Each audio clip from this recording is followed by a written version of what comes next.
Hey guys, you ready to let the dogs out? What? Do what?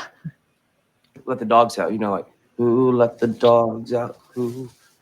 Off the Hook, airing on offthehooksports.com.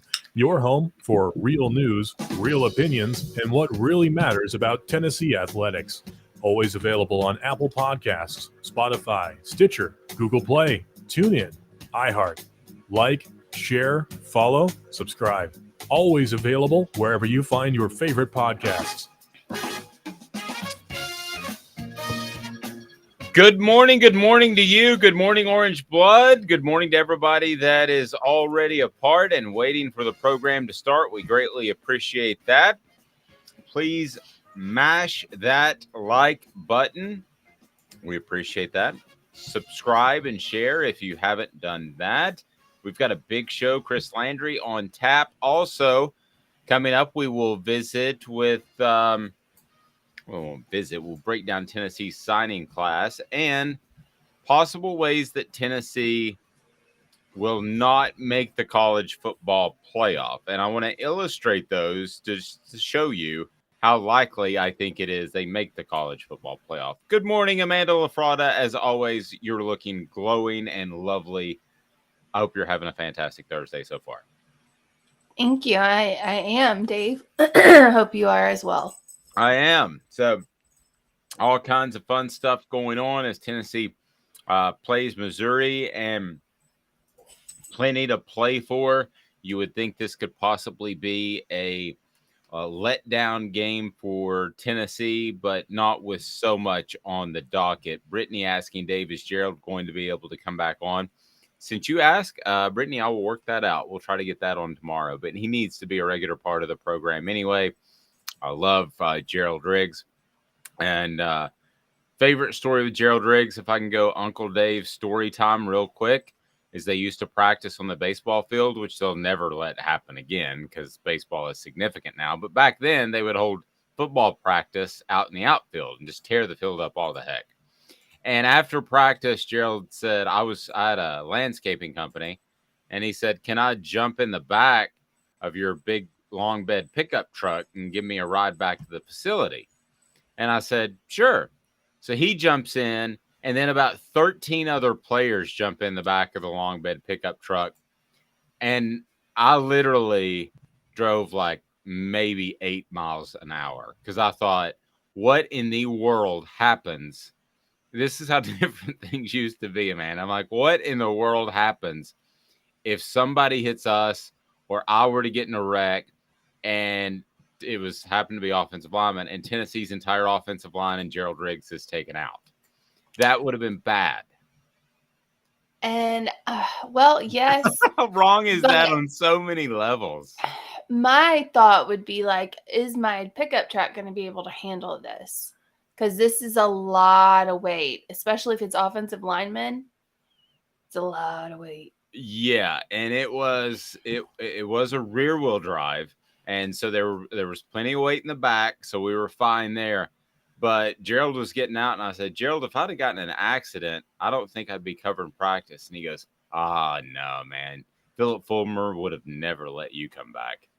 And but it just shows you how much things have changed. Gerald's a great guy. Gerald went through a time with a quarterback controversy that certainly affected his career, but had a very solid career. Probably, if you look back at the great running backs in Tennessee history, because you're sandwiched in between an Arian Foster, you're sandwiched in between some of the all-time greats like Jamal Lewis and Travis Henry and those guys, that he's probably not as highly thought of as he should be. Just my personal opinion. I think he's a very solid tailback and one that Tennessee would take year on and year out. So, Brittany, I certainly appreciate you bringing that up. We will get Gerald back on. So, the down and dirty at 30, we're going to talk some college football playoff. And the down at dirty at 30 today is brought to you by Zool Beer Company, xulbeer.com. That's Zool Beer Company. And they have fantastic parking downtown. And they also have worldwide award-winning craft beer and a great merchandise department. So check them out. That's ZoolBeer.com, xulbeer.com. So let's go ahead and get right to it, Amanda, as I broke down yesterday, and for those that love to follow the site, we love you. And I'm just going to go ahead and share. Perhaps I'm supposed to just gloss over this. The traffic has been so tremendous that the site crashed at one point, and we're working on that. So I think of this as a community. I'm not going to be one of those people at ESPN that sit up and say, "Oh, everything's going to go fantastic." So we've had some issues with the site, but everything should be up good and running now. So please go there at offthehooksports.com, and you can read about the 3 things that could eliminate the Vols from the college football playoff. And I write about these, Amanda, because I think they're so outlandish. And I think it illustrates how Tennessee is going to make the college football playoff unless one or probably 2 of these absolutely outlandish things happen. So let's start with I'm sorry, I clicked on Caleb's story there. Let me click on my story. Let's start with one that I think is the least likely of the 3. So I'm going a little out of order. Georgia loses. If Georgia loses, I think that eliminates Tennessee from being in the college football playoff because I don't think the SEC gets 2 games in. Now, that it was actually brought up by Ron Slay. I hadn't even thought about that. I don't think there's a real chance of that happening, but we've seen crazier things happen in the SEC championship game. So, what do you make of the chances that Georgia loses at Mississippi State, at Kentucky? They host Georgia Tech, and then the SEC championship game. Amanda, your thoughts? I don't think it's likely. I mean, I really would give Georgia maybe a 5% chance of losing one of those games. And I mean, even the SEC championship, they'll face LSU more than likely. And if they face LSU, then I think that it'll be an easy road for Georgia. The only one I would be a little nervous about is Mississippi State, but we saw what Alabama did to Mississippi State, and I think Georgia could handle them fairly easily. I don't think Kentucky has anything for Georgia. I don't see it. The only way I would see Georgia losing is if Alabama made it to the SEC championship game, and they can't. So there's no point. Well, John said, will they actually take a 2-loss SEC champ? This is what the college football playoff probably does not want to happen. Because if LSU were to make it, or Alabama, with 2 losses and win the SEC championship game, then you look at it and you think, if this is any sort of playoff, if the SEC championship game really matters, then you would have to take the 2-loss team, right? But if you look at body of work, Georgia would have a better body of work. So John brings up a fantastic point. Would they take a 2-loss SEC championship team, which I believe is this scenario is somewhat possible because I don't believe there's an elite team, Georgia included, or would they take Georgia coming off a win? Amanda, I don't know the answer to that question. That is very, very difficult. I think the playoff committee looks at, I mean, we've seen in the past, it's the playoff committee looks at what have you done for me lately? You know, how have you won? How have you, squeaked by, or when you did lose, how did you lose? I mean, they look at things that are pertaining more to how the team has grown versus how they started and where they started preseason. They look at, okay, LSU started with a loss at Florida State and then got destroyed by Tennessee. But if they go out and win everything, win the SEC championship, they're looking at how much this team has grown and where they are at that moment versus if it were Georgia and Georgia, dropped the SEC championship and didn't look like they were that great. It looks like they have gone down. So I think they would put LSU in there. I don't know if you would necessarily put Georgia in there. I know that sounds crazy. Trust me, I know that sounds crazy. But they do that. They look at where you are at the moment the playoffs are, start. Where is your team? So I think if you dropped, like, say Georgia, or I don't know, say Georgia dropped Stetson Bennett. Say something happened, he got hurt. and they lost the game at LSU. I don't think they put Georgia in just because there's no sets and bid it, and they know it's not going to be a great game. That's just my opinion from watching this for so long. I would like for them to take body of work, but as Brittany points out, with the decisions this committee has already made, I think it's tough to even assume to know what they're thinking. That's true. I think there is also some television survivor fact in there that we have mentioned before. But if you had to take a 2-loss team or a Georgia team that lost in the SEC championship game, I would go, Dave Hooker would go with body of work, and that would be Georgia. But it sounds like you're saying they would go with the 2-loss team because they're the ones that just beat Georgia, which would certainly make sense. If you're making a college football playoff and this team just beat the other one, then why wouldn't you take the team that just beat the other one? You want to take whoever's hot. I mean, that's what they're going for. That's why when, they said Penn State won the Big Ten, Ohio State jumped them because Ohio State lost early in the season, but they were the team that was hot at the time. They looked better, so they took Ohio State. Yep. Mash that thumbs up button, like, subscribe, and share. We greatly appreciate that. Dean saying they're going to put the 2 to 4 most entertaining teams in because it's all about drawing the money. I think there's a lot of truth to that. I think that helps Tennessee. But I also think to some extent, if you just want to say style of play, it helps Texas Christian, which leads us to, now don't get me wrong, I think the College Football Playoff Committee would rather have Georgia in there than Texas Christian. But if Texas Christian wins out, that's a bugaboo. And they will play Texas this week. They're a touchdown underdog. The Horned Frogs have had a fantastic season. They feel like the feel-good season, but so did Cincinnati last year. And what happened? Cincinnati ended up crashing the party, and they were a part of the college football playoff. So while it feels like they're just having a good time and they're a good story, don't rule them out. Again, Texas, a 7-point favorite. There's a good chance that TCU's run comes to an end this weekend. That would be good for Tennessee, considering TCU has 2 very winnable regular season games left against Baylor and Iowa State. Then there's the Big 12 SEC, the Big 12 championship game. If TCU goes undefeated, it would be tough to leave the Horned Frogs out, Amanda, and put Tennessee in. If those are the 2 teams that you're talking about, one has a loss and one does not. Good morning, Jamie. That would be difficult. It would be hard to make that argument with TCU still in the Big 12. And that's not the Big 10 and that's not the SEC, but that's a Power 5 conference. So it would be incredibly difficult to leave them out if they're undefeated and Tennessee has 1 loss. I mean, I could see that, but I could also see I don't know, I can't remember who posted it, but to their point of money, TCU's not going to bring in much money. You're in Texas. You're Texas Christian. Like, you have Texas, you have Texas A&M, you have Texas Tech. I mean, you have all of these schools. You have Oklahoma right there.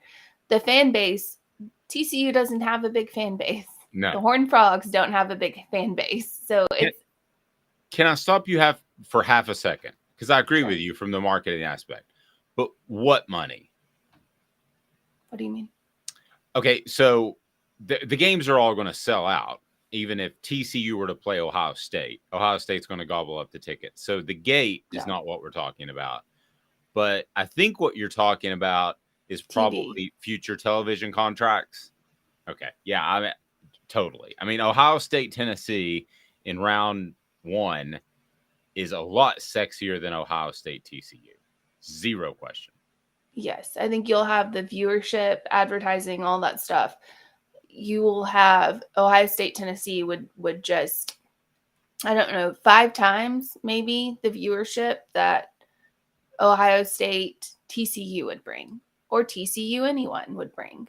I mean, realistically, no one wants to watch TCU. I mean, no offense to TCU, but no one really wants.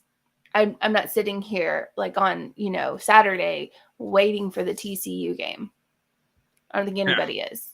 No, I think you have to go to TCU to basically be that person. Now, the other scenario that I think you want to avoid is the Michigan-Ohio State game being close. If that is close, much like we had talked about some sort of scenario that the SEC could get 2 teams in, for now, the Big Ten has every bit the pull that the SEC does. I believe that's going to change when they divide themselves among the TV networks. Amanda and I disagree a little bit. She thinks Fox will be every bit as strong or stronger than ESPN. I think ESPN will have more pull, but that's yet to be determined. The bottom line is, as of right now, if those 2 teams play in some sort of epic, awesome matchup, I could see the college football playoff committee saying, hey, let's get those 2 teams back in it. Don't play each other in the semifinals and then a rematch, much like Georgia, Alabama last year in the finals. That would draw TV numbers. It wouldn't draw great TV numbers in the South, but if it was some sort of close, epic game, that's a game I would go out of my way to watch. I'm going to watch them anyway, but I would watch that. I mean, I would watch the regular season game, Ohio State, Michigan. I don't know if I would necessarily be inclined to watch it if it's the championship game. And I know I like the championship game, and but it's like we've already seen this, and the only thing is we just saw this. It's not like it's Tennessee, Georgia, where you see it in week, what is it, 8? I don't know, my brain's fried. It's not like it's Tennessee, Georgia, where you see it earlier in the season. Michigan, Ohio State played the last game. They play Thanksgiving week. Not the last game, but the next. I don't know. Anyway, they play really close to the end of the season. So if you're looking at that and it's really close to the end of the season, you don't want to see that happen again in a month. That's the only downfall I could see. I felt the same way, though, about Georgia and Alabama last year. But I thought they were the 2 best teams, so I went out of my way to watch. So if I see an epic regular season matchup, I'm going to go out of my way to watch. Lex says, does Tennessee need to hang 40 on the last 3 teams to have a chance? You shake your head, yes, Amanda. Why? I think Tennessee needs to show that they're dominant and that the Georgia loss was a one-time thing. Basically, I think they need to show that it was a bad atmosphere, that it was, that they just weren't as prepared as they should have been. All of the other outside factors maybe had something to do with it. Not saying that it did, but maybe that's how you get in. And that you go out and you destroy the next 3 opponents. If you destroy them, that shows the college football committee that maybe that was just an off day for you and you belong playing the best of the best. If you don't do that, then the college football committee is going, is this really the team that we thought they were when we put them at number 1? I think you're right, but man, I hope that, and you didn't use it, but essentially what we're talking about is style points. And I know that was something that coaches had to think about. And what style points means, it means bad sportsmanship. It means running up the score. And I think Tennessee's offense does that naturally, so it's not going to be outside of their normal realm. But back when it was just a 2-team playoff or the college football championship game, you had to do that and you had to run up style points. And that was just a darn shame. That's not the way. You're not supposed to rub somebody's nose in it. And I think that Tennessee doesn't necessarily have to hang 40, but I think they've got to show that they weren't some gimmick early in the year. And I don't believe they are, but I think they have to show that they weren't a gimmicky playoff or a gimmicky team early on and that they deserve to make the playoff because this offense is for real. It's formidable. And it's not just chucking up points to chuck up points. Dan says UT needs to pound Mizzou worse than UGA did to them. Comparisons matter. I won't argue with that. I think as much as anything. I'm sorry? Sorry, that should be easy because Georgia barely squeaked by Mizzou, so it should be easy. Mizzou's pretty good defensively, which I think is probably a little scarier than people think. But Tennessee needs to win that game convincingly. I don't know about 40 points, Amanda, but they need to win that game and look like the Georgia thing was the aberration, not that the rest of the season was the aberration. We have another comment. OSU and Michigan have just been beating up on poor teams all year. Their rankings and hype seem overinflated to me. Amanda, I think you and I agree on that. Yeah, I think Ohio State, definitely. Michigan, I think they're beating some teams more, I don't know, handedly, I guess, than Ohio State is. They look like a more like rounded team. I think they look better as far as their offense is concerned, which is crazy considering CJ Stroud and all that, blah, blah, blah. I think we've seen that CJ Stroud is not that good. I mean, he's good, don't get me wrong, but he's not the end all be all like they had originally said at the beginning of the season. I don't think that he is. Agree. I think that Tennessee, at the end of the day, needs to win convincingly. I think that they don't need to necessarily score style points, so to speak, but I think they need to show that they are a real team and this is not some sort of gimmick offense. So the Down and Dirty at 30 continues, brought to you in part by Zach England of Best and Brock. Zach England is able to stand toe-to-toe with those big insurance attorneys that when it comes to personal injury, we'll try to make sure you get as little as possible. That's Zach England of Best and Brock. Zach's got your back. We appreciate Zach England. He brings you Ron Slay's appearance each and every Wednesday. The Vols announced the signings of four-star combo guard Freddie Delone, four-star center JP Estrella, four-star combo guard Cameron Carr, and three-star power forward Cade Phillips. Tennessee's class currently ranks number 8 nationally in the 24/7 sports team rankings and is ranked number 2 in the SEC behind, guess who? Kentucky. Good thing about Kentucky is their players will probably only be there for about 6.5 months. So Tennessee is solid. They're not going to be Kentucky. They're not going to be that sort of team that is put together in that fashion, the one and done guys. They're going to have some guys like the Kai Zieglers of the world that stay around a while that they develop. The idea is to have a combination of both and is to have a special player thrown in there. Thought Kennedy Chandler would be that guy, and he kind of sort of was at times, but I think that's what Tennessee needs. Tennessee is not going to go get the one and dones from John Calipari. Probably not going to get those guys from Duke. But if you are able to get one special player, find that one special player that can transform your team. I'll look back to the Texas team going probably before your time. They were very solid all around, but they had this guy named Kevin Durant, and he took them to another level. That's what Tennessee basketball has to be about. Yeah, I remember Kevin Durant. It was always Kevin Durant, and I cannot remember the guy from Ohio State. There was those 1 and 2 in the draft, and everyone was going back and forth. Oh, it was Ogden. Almost... Ogden. Is that his? Are you sure that's his last name? Yeah, I'm positive. He looked like he was about 48 years old. Yes.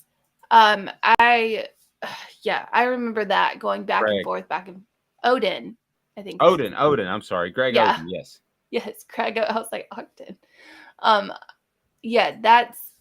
I remember all of that, the 1 and 2 and people going, oh, who's going to get drafted first? And it was kind of like strangely enough, it's kind of like the QB battle between Peyton and the other guy. There was some similarities to that. Yeah. Brain is gone.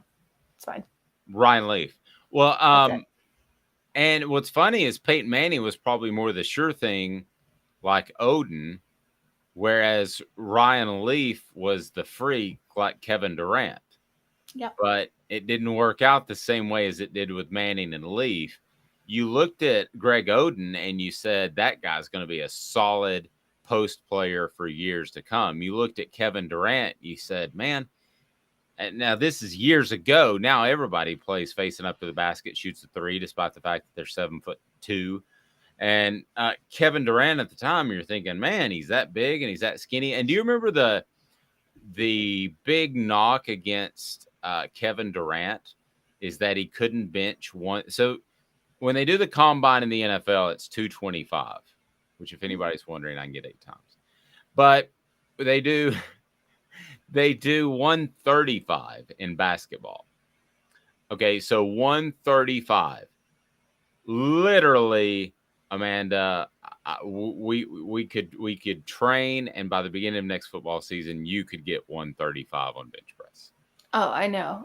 In high school it was. Oh, you're a big lifter? Yeah, in high school I played 4 sports. So, yes, in high school I could, and it doesn't sound crazy now, but I could squat, I think it was 250, and I know that doesn't sound like a lot, but that was back then with the like bar on your shoulders. So my legs could do a lot more than that, but my shoulders could not handle that bar sitting on my back to squat. But I could do 4 sets of 12, 250. Like I was a hoss. I tumbled, and hoss quote I of was the a day. catcher, and like I was solid muscle when I was in high school. It Yeah, not now. Yeah, so Kevin Durant couldn't get 135, and everybody was really scared. I have long arms. I will go ahead and tell you that to be able to get to 300, which I did one time in my life, I racked it, got a 12-pack of beer, got the dog, went to the lake, and didn't work out for 6 weeks because that was one of my goals. Not the best response to that, but when you have long arms, it's more difficult. But it's funny how if you compare the two between Ryan Leaf and Peyton Manning, the guys with the great ceiling were supposedly Leaf and were supposedly Kevin Durant. Leaf, of course, just completely fizzled out. And Kevin Durant's one of the top 10 players of all time. And on the flip side, the sure things were Peyton Manning and Greg Oden. Well, Oden's knees basically exploded, and he wasn't able to have a successful career. Where on the flip side, yeah, Peyton Manning did okay. Why are you smirking at me? No, I was just like, his knees exploded. That was, ugh. But anyway, he had the micro fracture surgery in year 1, which is what like guys that are 34 years old, when they go into your knee and they drill into the femur in order to produce more blood flow for more cartilage. Usually you have that like at the tail end when you're trying to hold on to a career, not as a rookie. That's a bad sign. Yeah, that's gross. I always wonder though, in the NFL draft with the quarterbacks, how much of it is the quarterback and how much of it is the team that they land on? Because the Browns went through about 17 quarterbacks, and you can't tell me that they just guessed wrong 17 times. Like, it's, how much of it is the team that I think Tim Couch would have been better than he was. But he got drafted to the Browns, and so his career got destroyed. Brady Quinn, drafted to the Browns, career got destroyed. I mean, I don't know that it's the team per se, and we'll ask Chris Landry about this. I think it's the team's willingness to say, "Hey, you're the dude." So if you remember earlier, and the guy's name escapes me, help me on the message board. Playoffs.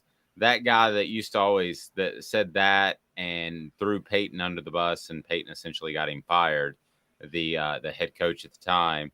Help me with that one, guys, because his name escapes me. But anyway, he wasn't willing to turn the keys over to Peyton Manning, and Peyton Manning had run freeze plays in college where they basically came to the line and they had one of 2 plays. That's what the Omaha thing means later in his career. So you would go to that second play or that first play, depending on what your primary play was.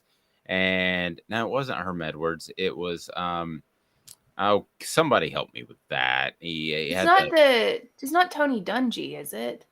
That's not who you're talking about. No, Dungy was awesome. Okay, because I was like, Dungy said, "This is your deal."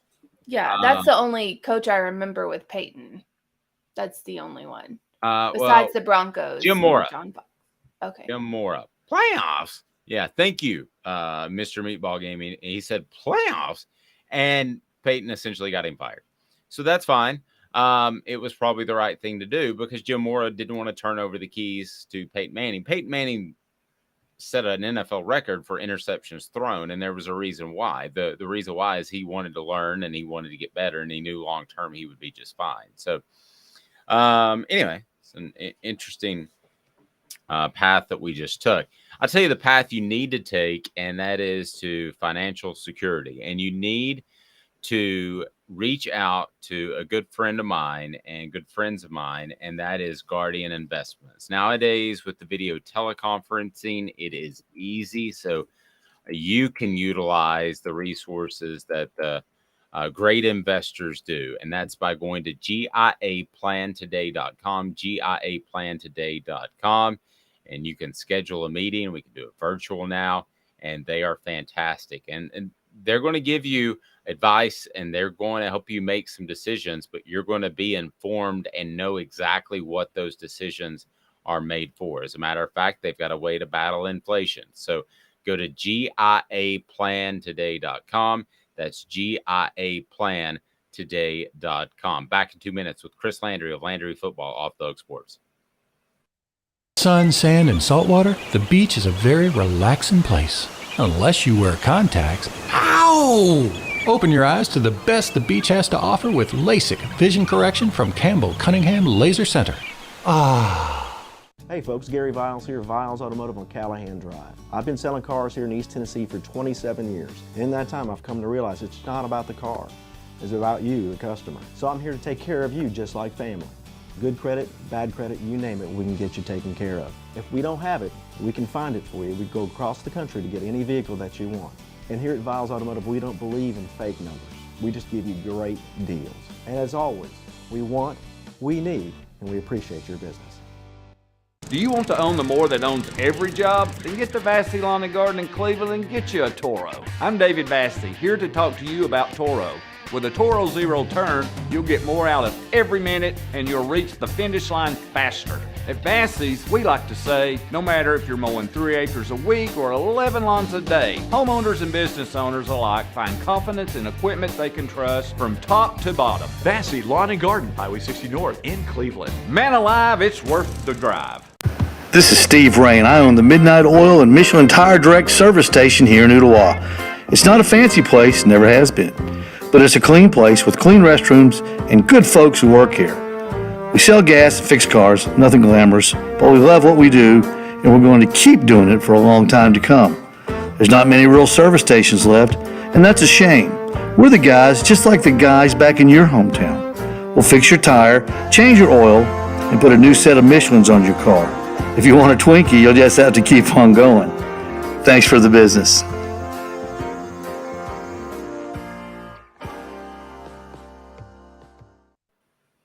Here we go. It is time for Chris Landry of LandryFootball.com. So we'll be joined by him very shortly. And there he is, Chris Landry of LandryFootball.com. Chris, how are you, sir?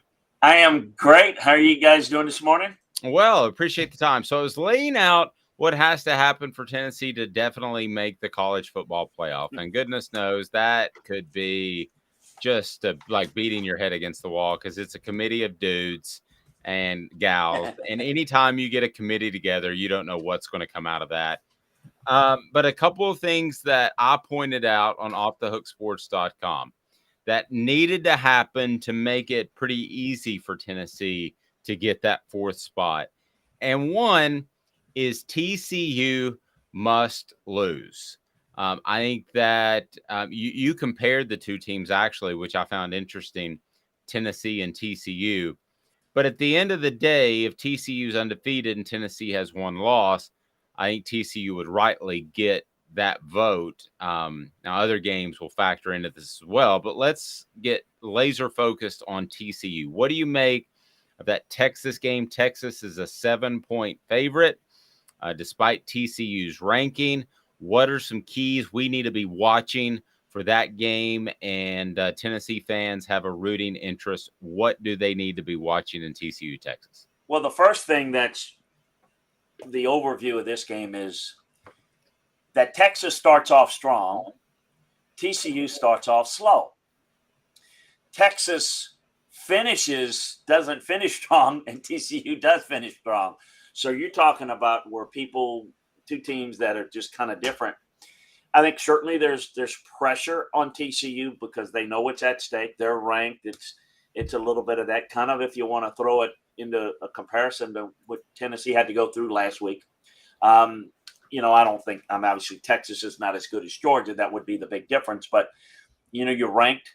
You got a lot on your plate. You got a lot of pressure. And look, there's a lot of football left, but they've got Baylor next week on the road, which may be just as tough.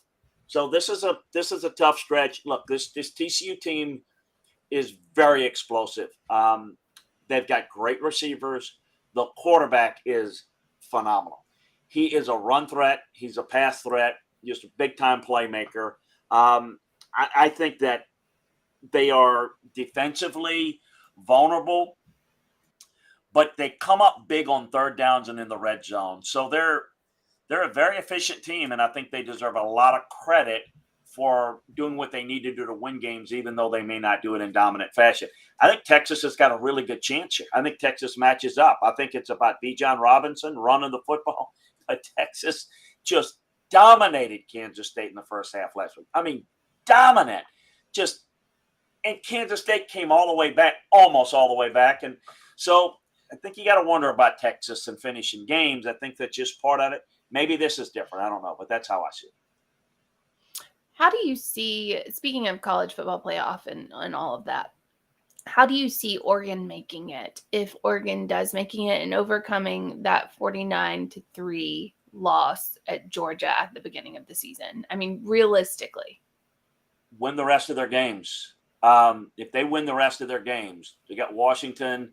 And if they end up beating, and I'm not saying they're going to do this, but if you look at their schedule the rest of the way, really tough. It's really tough. And the resume would be really good. So they beat Washington, beat Utah, beat Oregon State, another good team, and then beat whomever in the Pac-12 championship game they're in. They jumped Tennessee, in my view, because they're a conference champion. Remember what I mentioned last time. You can look at the rankings, and people are still, even after several years, think that if you're ranked, 5, nobody's going to jump you. Tennessee's got a low ceiling because all they can do is beat 3 teams that they should beat. They're not going to the conference championship game unless something crazy happens that I don't foresee. So let's just rule that out for the sake of discussion.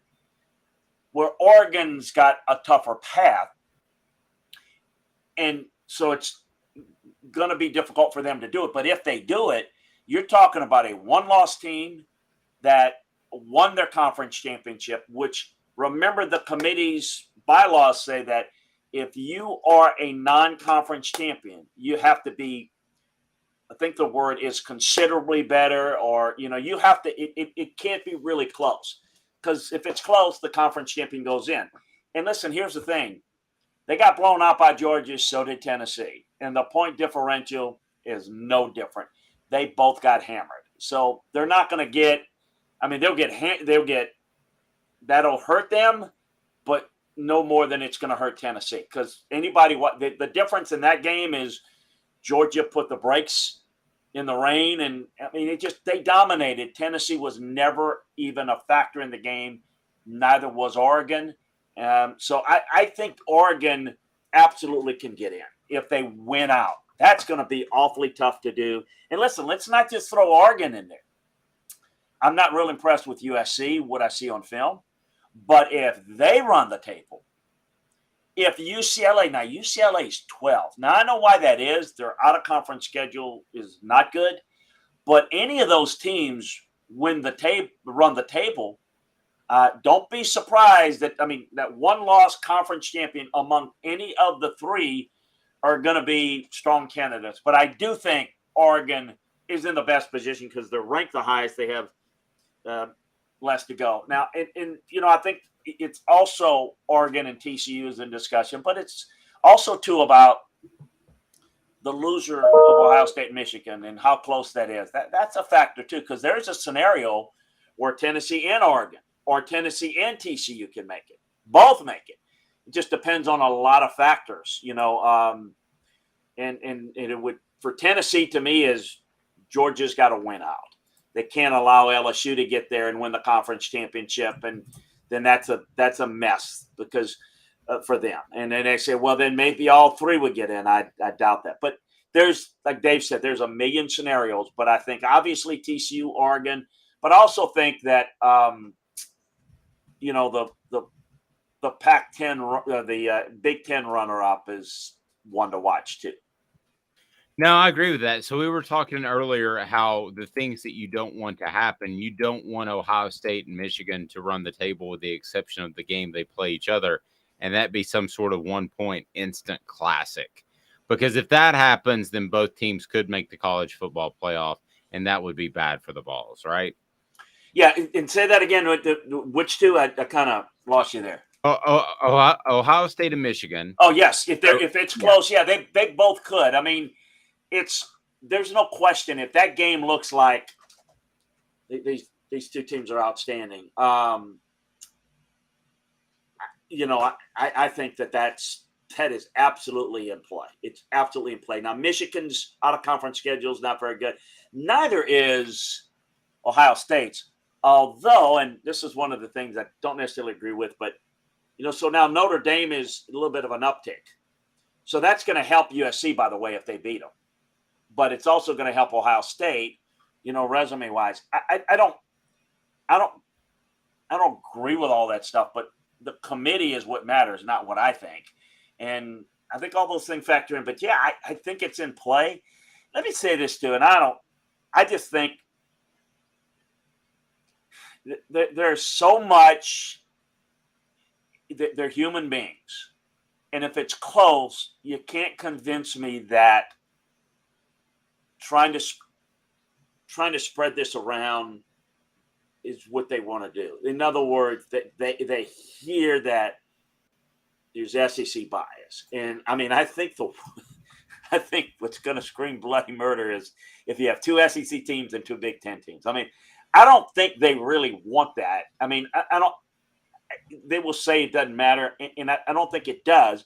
But if that's the only, and that's the best four. I mean, it's clear you got to put it. But I think they would prefer not to have to do that. I think they'd ideally like to spread it around. I think that's the case in most situations, though.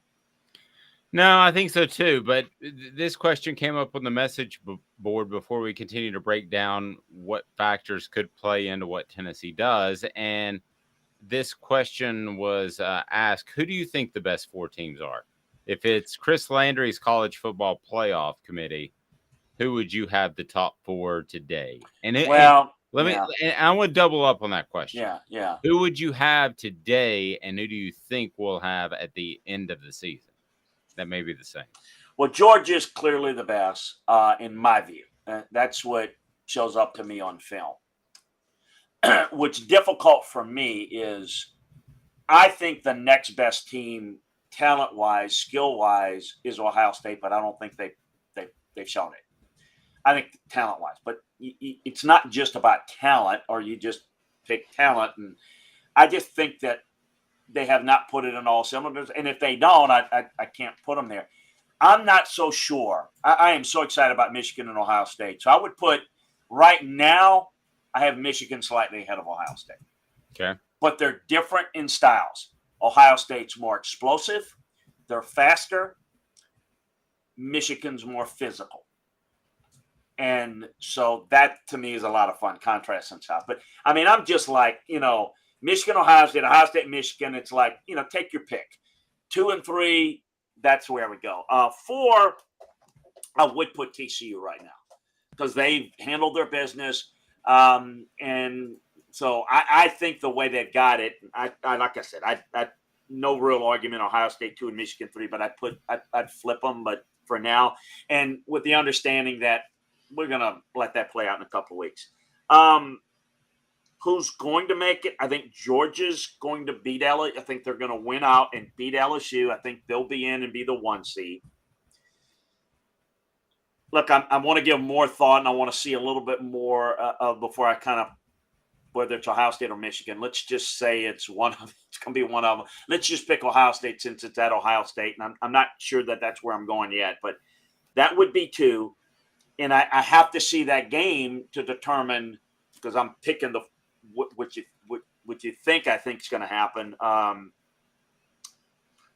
So that's going to determine whether there's a player for the second team in the Big Ten. I think it's going to be awfully tough for TCU to beat Texas and Baylor. And let's remind folks, going to have to win a Big 12 championship game. That's awfully difficult. If they win it, forget it. They deserve it. I mean, they in terms of a resume, they might deserve to be 2, even though they're not the second best team, in my view.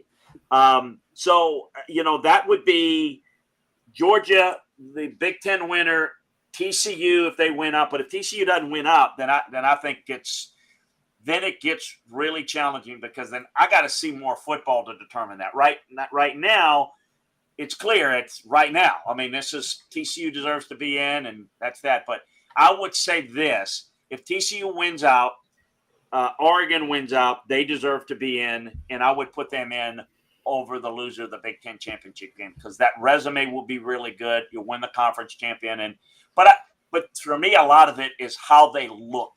It's not just, well, if this happens, well, yeah, you're saying who's going to win and who's going to lose, but how does it look?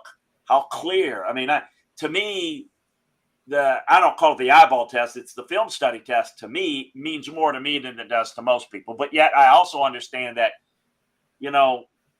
you can look really good, but you still got to win games. And if you have too many losses, so I don't know if I answered your question, because I can't really answer right now what I think is going to happen, because I don't know how the results are going to be. But that's kind of how I see it. Stay tuned. It's going to be a lot of fun. Look, Tennessee is in a position like most people are, whether they deserve it or not, whether they're 4 best or not. I'll say this: they're in a position to where other people are going to have to go out and play, and there's normally carnage that takes place, and people just fall by the wayside. And then you got old Tennessee in there that's close, and they got the win over Alabama. They got hammered by Georgia, but they could be right there, just what they say, hanging around the chicken coop and just jumping in. It is definitely a possibility, whether I think they're one of the 4 best or not. Yeah. The college football playoff, it's on everyone's mind, obviously. What do you think the committee looks at more? Because I think this is a constant battle between, do they look at body of work more, or say it's the end of the season, and we've seen this happen, they will jump a championship winner, like Big Ten champion. They'll jump that winner with someone else in the Big Ten that's, that has 1 loss or whatever, like Ohio State jumped Penn State that one year. What do you think they consider more important? Is it the body of work at the end of the season, or is it who's doing it now at the moment? I have no clue with the committee. I really don't. I have no clue, because everything, it seems like brand matters. It seems like, look, here's my view on having opinions and objective opinions. Just like with stats or making an argument. Like in a debate, you take an argument, and well, okay, that's debating. That's not reality. If you want to make a case, for example, for Tennessee or against Tennessee, well, you're doing it wrong. It should be, you study it, and based upon what you unearth, then you say, I'm going to fall on side A or side B. Everybody has this, I think, perceive the biases or whatever. I strictly look at the tape and, look at everybody, and I have a feel for it, but you still got to go out and execute it. I don't know what the committee seems to use the resume more. I mean, just whatever they decide to do, it's like, well, resume this, it's eyeball test this, it's that. I know this. I know that what they are mandated to do is take the conference champion. It's a real big factor. Now, if you get 3-loss conference champion, that's different, but that matters a lot. I know that that's kind of in their bylaws and what they stick. Other than that, it seems to be side by side. I just don't know. I just don't know how they're going to do it. I do think it matters. And you saw it in the first week. It's, TCU was 7 because in the first rankings, because they didn't have great game control. And then other people, well, that don't have great game control, they get credit for they find a way to win. I mean, what is it? It's just, it's just one of those things. Well, the resume's not really good. Yeah, but did you see them? Okay. You see them, they look really good. Yeah, but the resume's not. It's like, what is it? I don't know. I really don't know. Please hit that like button, the thumbs up. That means a lot. Bring more people in. We greatly appreciate that. And make sure you're subscribed and you have your notifications on, because you never know when we'll pop up, especially with the recruiting season coming up. We've got some great things planned with Chris to break down some Tennessee prospects. As a matter of fact, on Black Friday, we might have a special for you. It's David Hobbs is when he is expected to commit. So Brittany had a question. My issue is they haven't seemed consistent. Who is they, Brittany? Help me with that before I ask this. I'm assuming it means a committee. Yeah, that's what I would assume. Oh, okay, yeah. And because she says even the first 2 weeks, right? Yeah. So I mean that's yeah, I would argue that they've been surprisingly consistent. I don't think so at all. You don't think so, Amanda? No, I mean, they put TCU at the first go round. They put them at 7? Then they jumped them to 4 just because they remained undefeated. And I understand that, but they've jumped Oregon up even after, that loss to Georgia at the beginning of the season. They took Clemson from 4 to 10 for 1 loss. No, they haven't been consistent at all.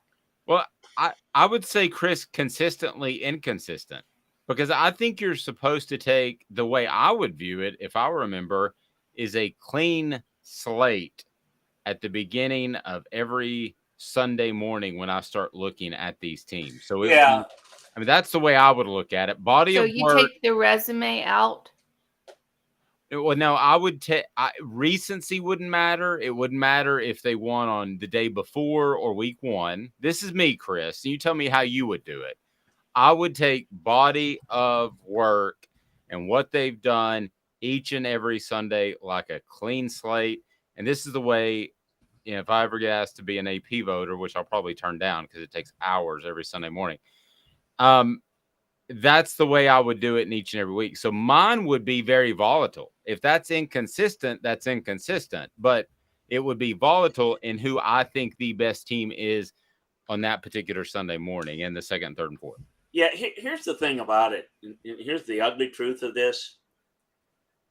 Having the committee announce it every week, folks, it's all it is a TV show. Yes, it's Survivor. Yeah. It's just and they do it because it takes a lot of attention, and it's great talk. Doesn't matter, because the only thing that matters is the last one. And so, like you said, okay, yeah, you adjust it. Well, in the first rankings, if you asked me, first week, if you asked me, did Tennessee deserve to be number 1? Yeah, I mean, the resume is good enough. Still thought Georgia was a better team. I think that proved out. So should I put Georgia 1 because I think they're the better team? Or do I look at the resume and say, well, Tennessee's done a little more. We'll just let it play out next week. Doesn't really matter a whole lot because they're going to play next week. Am I going to sit there and just, twiddle my thumbs over Ohio State, Michigan when they're going to play in a couple of weeks? Let that play out.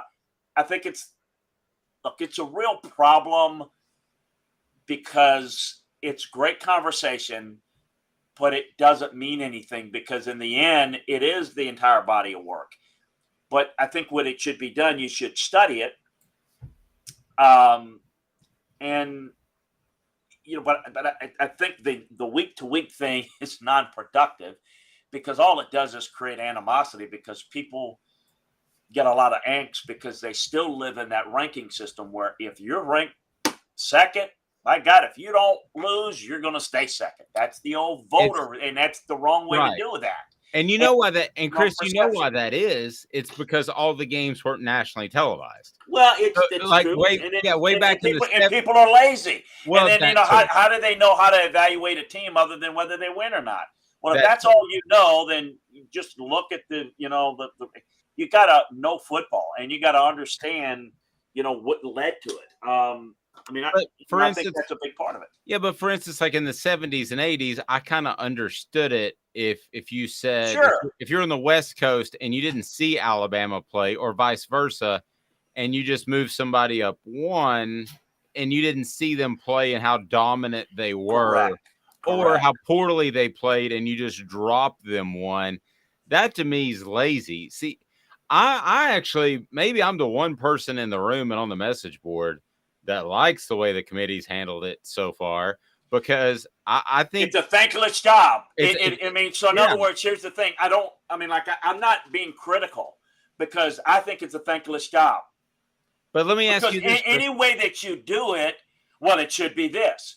Well, yeah, it should be that because it favors your team that way.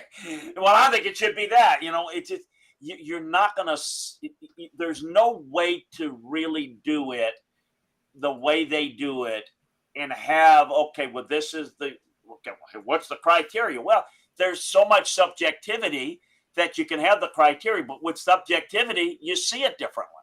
And we had the BCS, but the BCS wasn't good because it wasn't human element. Now we got a human element.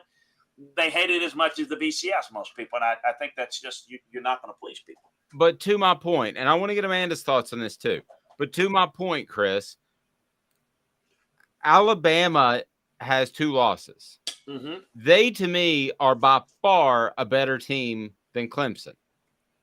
But Clemson just has 1 loss. So if you want to go old school, Clemson should be ahead of Alabama. I've got respect for the committee for putting Alabama above Clemson. Sure. I mean, yeah, no, I have no problem with that. I agree with you. And I do think you're right. That's why they used to have all those posters in all parts of the country, because it seems like the West Coast folks would vote their teams a little higher because they knew more about it. So I think this is this is absolutely true. It's more of a national sport now, where people see it from a national viewpoint. So I think that's absolutely true. Look, my view, and I have a different way I would have done this, and I don't want to waste too much of your time on this, but I always felt like college football is unique in that you should have more the first week or week 0, whatever you want to call it, everybody play like an FCS team or something to get like a preseason out of the way and find a way to funnel money to support those programs. And everybody else, I believe smaller conferences would be better. I thought college football was better when you had 8 or 10 teams in it, because you can play a round robin. You know who truly is the better team in each league. And then I would want to play good versus good. And what I've always felt should be done is after the college season is over, take the month of December and make the month of December for college football what the month of March is for college basketball, and put the best teams in the best bowl games. And then after the bowl games on January 1st, you can pick 2 teams or 4 teams. My point is you're going to be having discussions on who the best teams are and who the 4 should be in. My point is you can schedule all you want. You don't know who's going to be really have a good year or down year, scheduling a year or 2 in advance, or even longer than that as we schedule. But we do know at the end of the year who the better teams are. So, you want to figure out who's better, TCU, Oregon, Tennessee. I know one way to figure it out. Put them in a December bowl game. And then pick 4 after that, because basically it would be an extension of the regular season. Who would not want to watch some of those great matchups out of conference? We go in conference, have the great matchups, then it would not be you'd still have some arguments. I'm not saying that, but you'd have a better feel for who the 4 best are. Now, I can tell you who I think the 4 best are. I don't know that it's fair for me to say they should be in and they should be out, because I really want to see them play. But, I can only give my opinion, and anybody can read stats. Anybody can look at strength of schedule and I look at those things, but to me, studying the tape tells me who I think is better. Who I think, and I'm not talking about who has the better personnel, the better pro prospects, who looks better. But who looks better doesn't necessarily mean they're going to play better in a given game. And so, not really comfortable with the system, although I understand it, and I think that's why we're going to expand. It's not going to solve all the problems. We're going to have other arguments, but at least it gives you an opportunity to get in. know that I know every conference is not as good as the other, but if you've got a path to get in, you had a good season, you win your league, that's where we're headed. You're going to get in, and then there's going to be spots for at-larges. I think that's obviously where we're headed. I don't think it solves all the problems, but yeah, I agree with you. Look, I'm not being critical of the committee. I don't. If they put a bunch of football guys like myself on there, people wouldn't like that either, because you'd sit there and say, I think this team's better than that team.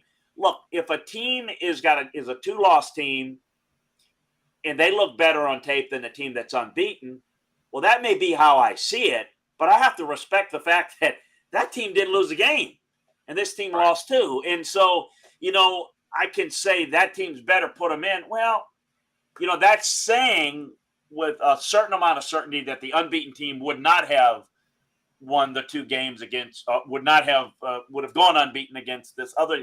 I can't do that. It's not possible. So it's not a fair task that they're given. And I don't think they do a bad job. And I think they're inconsistent at times, because it's an inconsistent process, and there's a certain level of biases, and there's a certain expectation that you think a team is really good. And so, like, if you think Georgia's the best team in the country and they don't dominate people by 30 points, well, they're overrated. But if you don't have expectations like Tennessee, well, they're great. Well, expectation-wise, that's how you see it. But you have to throw out the expectations and just look at just what it is. It's the same way I evaluate players. If a guy's got a lot of hype, I don't care if he's got a lot of hype and somebody's saying he's great or not. Just the film's going to tell me. The film grades the player. The film grades the team. I just know what to look for, and that's the difference. But you gotta respect the fact that you win games. And so a 2 or 3 loss team doesn't deserve to jump up an unbeaten team, in my view, Right. So I did today's tough question because I was just, since we're talking about this, I was just going to go ahead and put that out there. Mm-hmm. And it's, if you were on the college football I don't want to waste the element. Can we play the element? Chris, do you have time for the element? I got all the time, you guys. We do our research. Have you done your research? We're working like heck. Today's tough question. What's the real debate? You sipping my Soupe Guadalupe? Exclusively on Off the Hook Sports with Dave Hooker and Amanda LaFratta. You drinking my sake kimosabi? Oh my God. All right, there you go, Amanda. How about that? You deserve your element. Today's tough question. If you were on the college football playoff committee, which would make the biggest impact on your rankings? And these are your 4 options: body of work / resume, strength of schedule, brand, or eye test. Eye test for me, clearly. It would. But, that's the most important thing. But again, just go back to what I said. You can look really good, and, strength of schedule is important, but you can only play who you play, and it doesn't necessarily tell you who's best. Look, you can be unbeaten. Are you unbeaten because you've played weak teams only? Like, I don't think, for example, not to be critical, but I don't think Ole Miss is all that good. But their record is gaudy because they played a very weak schedule. But there's some people that play a weak schedule that are good. So that's where the eye test comes in. Again, what's my background? Coaching, scouting. I have to project guys. It doesn't matter if you win the Heisman or win an award or you're a great college player. How do you project to the next level? As a high school player, how do you project to the college level? Evaluating teams, coaching. How is a guy going to project as a coach from school A to school X? That's the same way I evaluate these teams. So it's the eye test. That's the biggest thing for me. But I'm not saying that should be, well, that's the way everybody should see it, because quite frankly, if you don't have the ability to see the eye test the same and you just look at games on TV or in person, that's not the right tools to be able to look at it and what to look for. You got to see more than that. So the eye test is clearly for me the biggest thing, but it's not. I understand why it's not for everybody and fully respect that. Yeah. So I have one more question. Sorry, Chris. I have one more Many as you question. want. Okay. I know everybody's kind of jumping over this Missouri game, and really everybody's kind of jumping over the rest of Tennessee's schedule because it shouldn't be that difficult for the Vols to win. They have some pretty bad competition.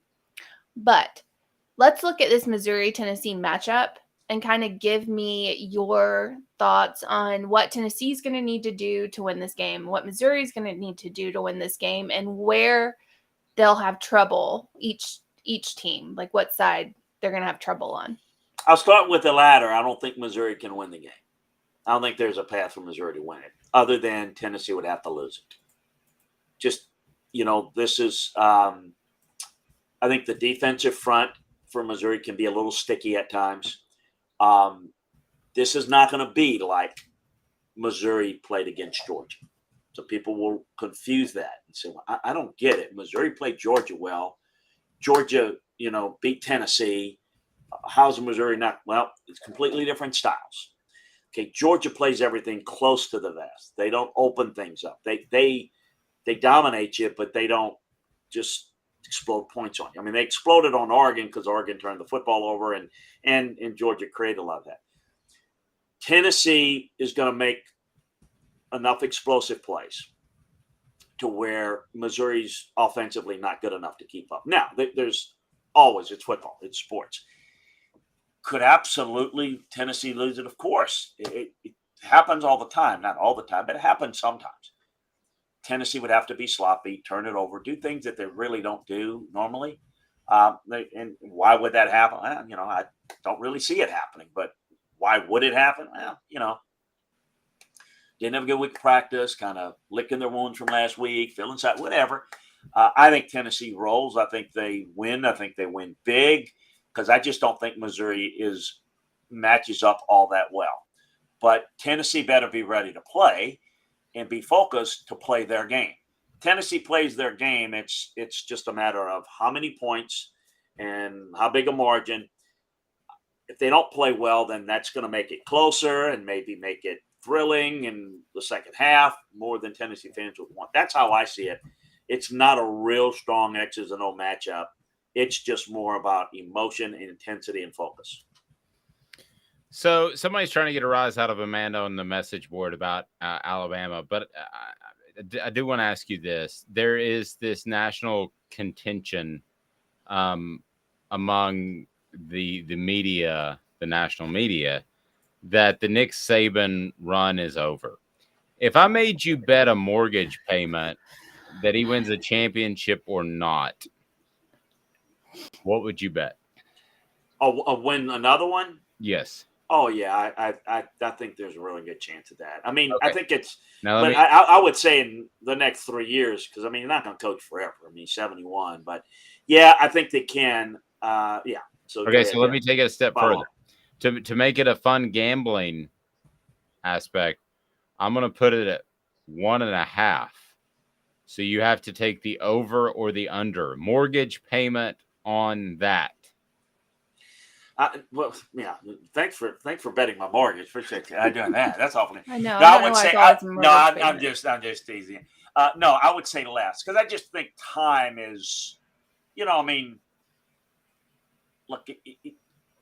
Despite popular belief, Alabama doesn't win it every year.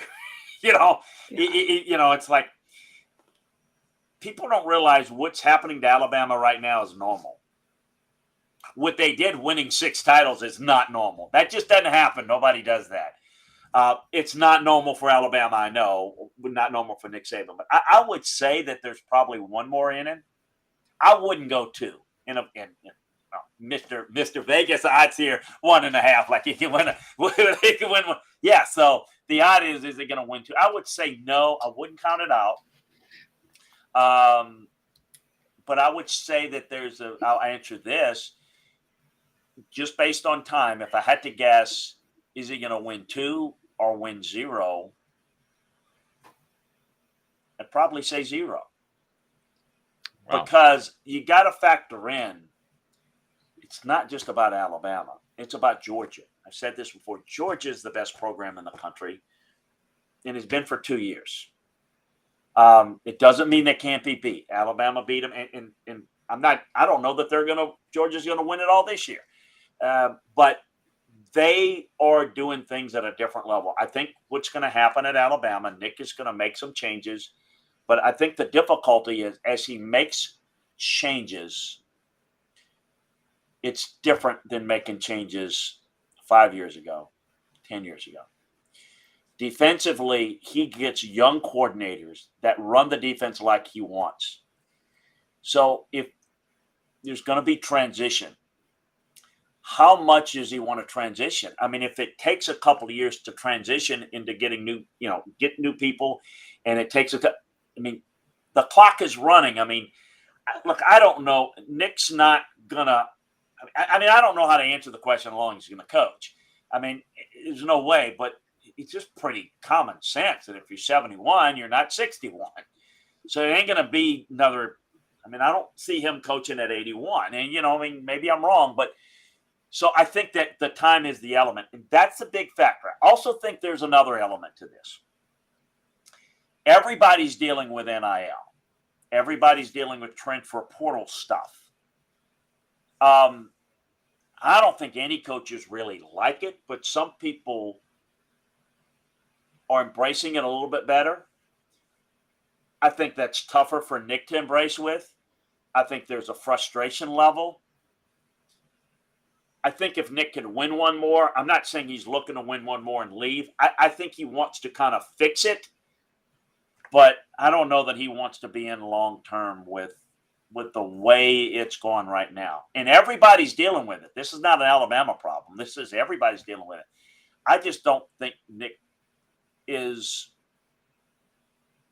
comfortable dealing with the NIL frame. And it's not NIL. It's NIL transfer portal that's creating a different type of player that you need to coach.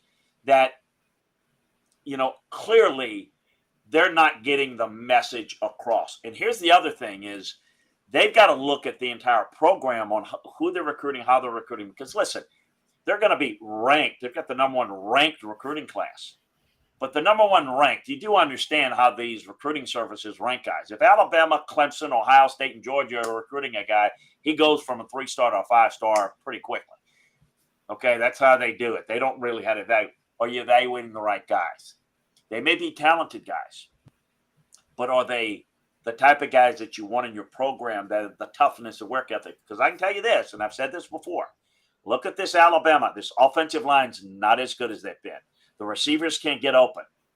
They're not as talented as you think, okay? And they've not overly talented defensive tackle. They've got outstanding edge rushers.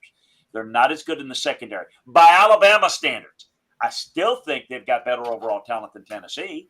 I still think they got better overall talent than Alabama. So there's a coaching element, the developing element that's not working quite as good. So in the past, when they were able to win these type of games, even though they don't play as well, they don't have look, the past couple of years, what have they been able to do? Look at those receivers that are littered in the NFL that have come from Alabama, that when things are not going well, big play, take it over. It looks like Tennessee right now. Is Tennessee a great team overall? Their explosive playmakers cover up an awful lot. If you take that away, we saw what happened against Georgia. Well, for Alabama, they have been more well-rounded than Tennessee, of course, but they still were relying on the finesse, the speed, the big play. And when they don't have the big plays, if the receivers are not as good, even though the quarterback is, you don't have other ways to win, do you? And that's the difference, is they're not as well-rounded as they used to be. So that is, can he fix that? Can he fix it quick enough? Look, there's a short list of who can win a national championship this year, next year, and the year after, and the year after that. Alabama's on that short list. Are they going to get it done? I don't know. But if I had to guess, I think he's got another run in him. But it's tougher now. You know why? Because he's going to have to go through Georgia. And he can do it, but that's tougher than it's ever been. Because in the past, they were the best. And Georgia and Kirby was trying to build their program up to where they can challenge Alabama. Now it's Alabama having to catch Georgia. And that's going to be the problem for Alabama. It's going to be the problem for Tennessee because you can't get around Georgia, and Alabama will be pretty good. And that's going to be the ceiling that Tennessee's going to butt their head up against. And right now, it's maybe something that Alabama's having to deal with. So I probably went too long on that. I always go too long on stuff. No, Good it's stuff, fine. Chris. People need to go to LandryFootball.com to learn more about football than you ever imagined you could know. It is fantastic. Chris, I appreciate the time. We'll talk to you soon, sir. Hey, thanks for having me. Have a great weekend and enjoy the games. Chris Landry of LandryFootball.com. She's Amanda LaFratta. I'm Dave Hooker. Chris's appearance brought to you in part by Pedigo of Chattanooga. Pedigo Chattanooga, locally owned store where you can find the best in e-bikes and you can find the best service as well. If you just buy one online, then it's not going to be as high quality as Pedigo Chattanooga. And also, it is not going to be a bike that you can get easily serviced. So imagine buying a bike, something goes wrong. You've put it together. You now have to take it apart, send it to a factory to get it worked on, and then you have to put it back together again. That's not Pedigo Chattanooga. Great customer service. So coming up this day in sports history is right after this. Stay tuned. She's Amanda LaFratta. I'm Dave Hooker. This is Off the Hook Sports.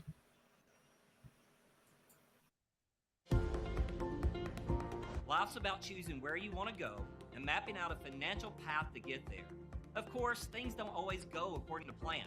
An experienced financial advisor can help you avoid potential hazards and find alternate routes. The right financial advisor is there for the journey, helps you plan for what's coming, makes adjustments along the way, and keeps you on track to reach your specific goals. Are you on the road to success? Contact us for a complimentary review to find out. Hey folks, Gary Viles here. I want to personally invite you to North Knoxville's newest sports bar and restaurant. It's Big Orange Phillies, located in Black Oak Center. And yes folks, it's happening in Halls. Big Orange Phillies offers family-friendly environment with homemade meals and the best deli-style subs around. Billiards, darts, jukebox, shuffleboard, and cornhole, and a full bar. We also offer valet parking on weekends and during special events. We even have a covered back patio. It's happening at Big Orange Phillies. We want, we need, and we appreciate your business. Hi, Mike Davis here with City Heating and Air, reminding you to always dare to compare. Our team provides quality local heating and air service, installation, and maintenance across East Tennessee. We use only the best equipment like American Standard heating and air conditioning for your residential, new construction, or commercial needs. Honesty, dependability, and customer satisfaction have been the cornerstones of our business since 1961. City Heat and Air. Dare to compare. This is Al's Dish Barbecue Supply, so come on in and see all the different rubs and sauces we have, plus a complete line of Green Mountain grills. Don't be overwhelmed. We have plenty of help so you can produce the best barbecue and amaze your family and friends. Barbecue is America's food. We'll do what we can to bring you all the best products. We're Al's Nest Barbecue, where Chattanooga goes to grill.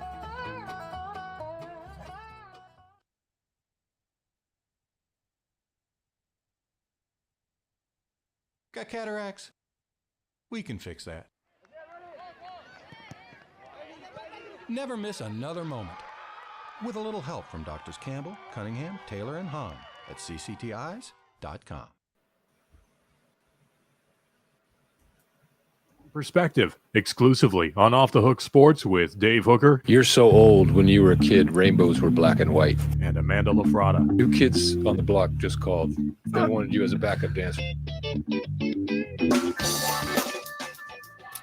All righty, this day in sports history, we thank Brittany for providing the awesome spreadsheet.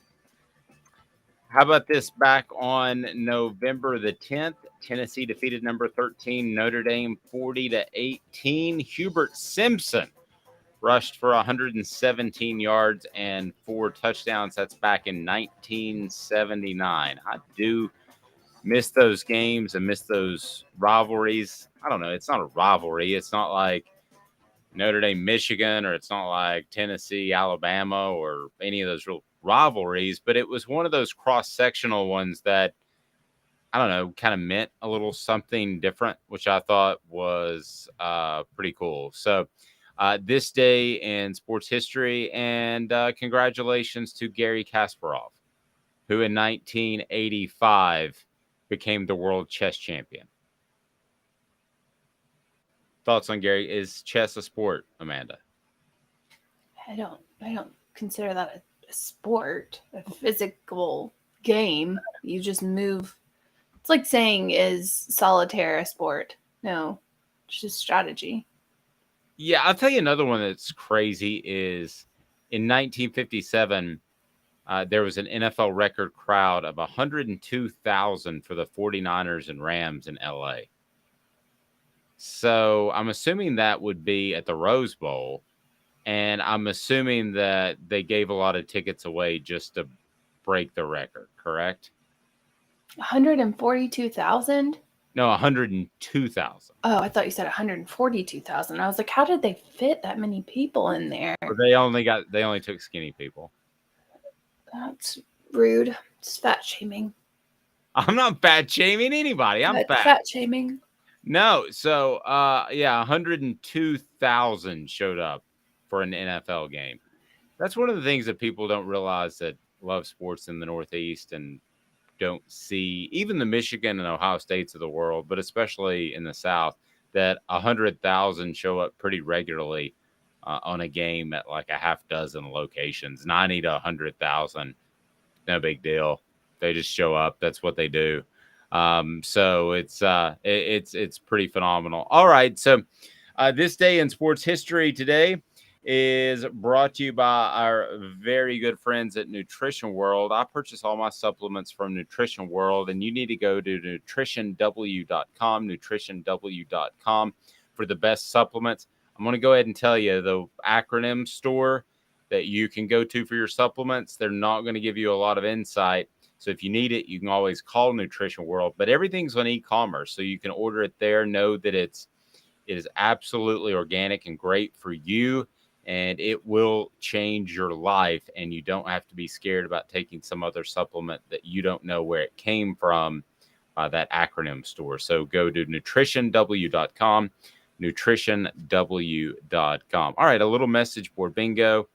And it was absolutely so hard yesterday. I don't think anybody got it, Amanda. I mean, I think you got it at the end. Well, you jumped on that last one real quick. If I Nobody else got that. If I get it, I think that means it's too hard because I'm just getting lucky. I was like, are you saying you're the most intelligent person? Definitely. No, I'm the worst of that at the history of man. I get it. It means it's too hard. No, it wasn't supposed to sound like that. Message board bingo is brought to you by our friends at Craft Treats and Owl's Nest Barbecue. At Craft Treats, you can win a prize right now if you tell us what message board this message was posted on, and we'll hook you up with a gift certificate to Craft Treats, and you can use it for any of their treats. I really love the CBD cannabinoid treats because the chill pills are great for my pet, and my pet is fighting a little bit of arthritis, also helps with social anxiety. Why are you laughing at my pet's arthritis? I'm not laughing at your pet's arthritis. I'm looking at my pet, my dog right now, and she is in her fluffy bed, and she is passed out. I mean, paws out, head over. Like the chill pills. She did have one last night, though.